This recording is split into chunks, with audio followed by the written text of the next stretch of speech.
दूसरा जिज्ञासा है कि जैन धर्म के अनुसार कहते हैं कि जो होना है सो हो गया, तो फिर कर्म और भाग्य का क्या मतलब है? देखो, हमारा एकांत नहीं है। हमें किसी क्षेत्र में सफलता मिलती है तो ठीक, और यदि सफलता मिलती तो पुरुषार्थ को श्रेय दिया जाता है। और यदि मान लो सफलता नहीं मिलती है तो फिर हम भाग्य के ऊपर छोड़ देते हैं कि जो होना था हो गया। मगर कोई कहे कि जो होना है होगा और वो प्रमादी बन जाए, पुरुषार्थ ही नहीं करे, ऐसी पद्धति नहीं है हमारे जैन दर्शन में। हमें अपने लिए बुद्धिपूर्वक सही दिशा में पुरुषार्थ करना चाहिए, और पुरुषार्थ करने पर भी सफलता नहीं मिलती है तो नमोस्तु। गुरुवर, गांवों में नीम के पेड़ कट रहे हैं, लेकिन घरों में करवाहट बढ़ रही है। लोगों की वाणी में मिठास कम हो रही है और कड़वाहट बढ़ रही है, लेकिन शरीर में मिठास बढ़ रही है और शुगर मिल रही है।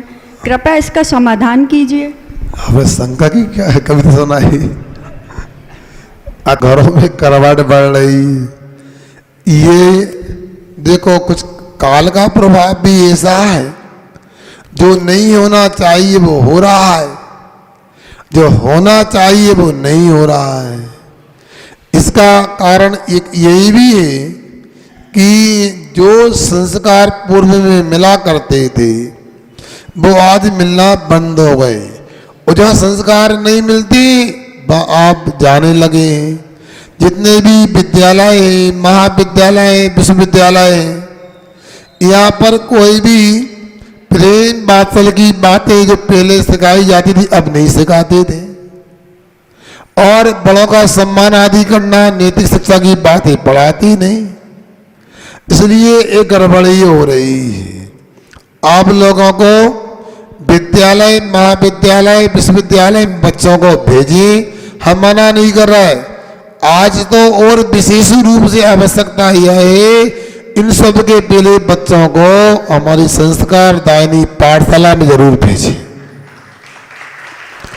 दुनिया में एक भी कोई स्कूल, कॉलेज, यूनिवर्सिटी नहीं है जहां ये पाठ पाया जाता है कि माता पिता की सेवा करना धर्म है। मगर जैन दर्शन ऐसा है, बगीता सत्वेषु मैत्री, सभी जीवों में मैत्री बाहर रखो, फिर माता पिता में तो रखना ही रखना है।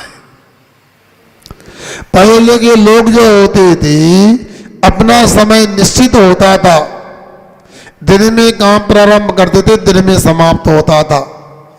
आज की दशा ये होती है कि दिन उगने के पहले निकल जाते हैं और दिन अस्त होने के बाद आते हैं। बच्चे विद्यालय से आके थक जाते हैं और माता पिता रात भर जागते हैं। अब इसमें क्या होता है, इसमें जब मिलना ही नहीं होता तो फिर चिड़चिड़ापन भी होता है। जो समय रात के विश्राम करने के लिए दिया है, रात का समय, और दिन का काम करने के लिए उल्टा हो गया। अब रात में काम करते, दिन में विश्राम करते हैं, तो विचारों में तामसिकता आएगी, चिड़चिड़ापन आएगा, अशांति होगी। तो आपस में घर में फिर आप सोचो कि मीठा मठास व्यवहार में आ जाए, संभव नहीं है। और नीम के पेड़ कट रहे हैं क्योंकि लोगों को नीम का मूल्य पता नहीं है। नीम स्वाद में कड़वा होता है, किंतु परिणाम उसके मीठे होते हैं। उसकी हवा, उसकी पत्ती, उसकी छाल, अनेक प्रकार की वस्तुएं जो हैं वह सब वरदान होती हैं। एक छोटा सा फोड़ा हो गया था, डॉक्टरों की दृष्टि में माइनर ऑपरेशन होना था, कुछ नहीं था, नीम की छाल घिस करके लगाई, 3 दिन में शांत हो गया फोड़ा। बता, अब आपको क्या बताएं। एक बार यूनान में चर्चा चली भारतीय चिकित्सा की, तो किसी व्यक्ति को कौतूहल हुआ, वो पैदल चल के यूनान से भारत आया और इमली के पेड़ के नीचे बैठता, वहीं सोता। यहाँ आते आते चर्म रोगी बन गया, पूरे शरीर में चर्म रोग हो गया। यहाँ के वैद्य की परीक्षा ली, मैं क्या उपचार कराऊं, मुझे चर्म रोग हो गया। वो समझ गया ये व्यक्ति परीक्षा लेने आया है। उस वेद ने कहा आपको इतना ही करना है। कहाँ से आए? मैं यूनान से आया हूँ। तो एक काम करो, आपको जो मैं कहूँ वो करना पड़ेगा। क्या? अब अपने देश जाओ और आपको नीम के पेड़ के नीचे सोना है, वहीं बैठना है, वहीं खाना है, और ऐसा करो आपका रोग ठीक हो जाएगा। उसने ऐसा ही किया। इमली के पेड़ के नीचे बैठने उठने से जो रोग हो गया था, और नीम के पेड़ के नीचे उठने बैठने से अपने आप शांत हो गया। समझ में आ गया? अब शरीर में मिठास नहीं बढ़ रही। जो बीमारी शुगर की बीमारी कहलाती है, वो बीमारी मीठी नहीं, उससे तो पूरा जीवन कड़वा हो जाता है। इसलिए अपने लिए व्यवहार में हमेशा मिठास लाने का प्रयास करना चाहिए। बोलो तो मीठा बोलो, सोचो तो मीठा सोचो, और करो तो ऐसा करो किसी को कड़वा न लगे, मीठा हो, इतना ही। श्रीमती संध्या जैन। आपने अभी दान और भैयावृत्ति का जो महत्व समझाया, उसी से संबंधित, स्वयं से संबंधित है। एक बार हमारे घर एक व्यापारी आए। वो थोड़े गरीब थे, लेकिन उनकी विशेष की तबीयत ठीक नहीं थी। मैंने उनको आहार भोजन कराया।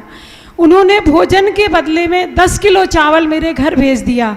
तो भगवान, मेरी जिज्ञासा ये है कि दान उनका बड़ा है या मेरा बड़ा है? स्वामी नमोस्तु नमोस्तु नमोस्तु। ऐसा मुझे तो सब। आपने अपने द्वारा अलोल गुण का व्यक्तीकरण किया, अतिथि सम्मान किया, तो आपका भी ऐसा भोग अंतराय कर्म का क्षय उपशम हो गया। तत्काल वो 10 किलो चावल देने के लिए तैयार हो गया। इसलिए आपने दान किया तो आपका पुण्य बढ़ा, उसने दान किया तो उसका बढ़ा। इसी का नाम है परस्परोपग्रह जीवाना। एक दूसरे का उपग्रह करना, यही जीवों का उपकार होता। इसलिए वो 10 किलो चावल नहीं भी देता, दूसरे रूप में मिल जाता। इसलिए हमारे यहाँ भारतीय संस्कृति में अतिथि देवो भव कहा है।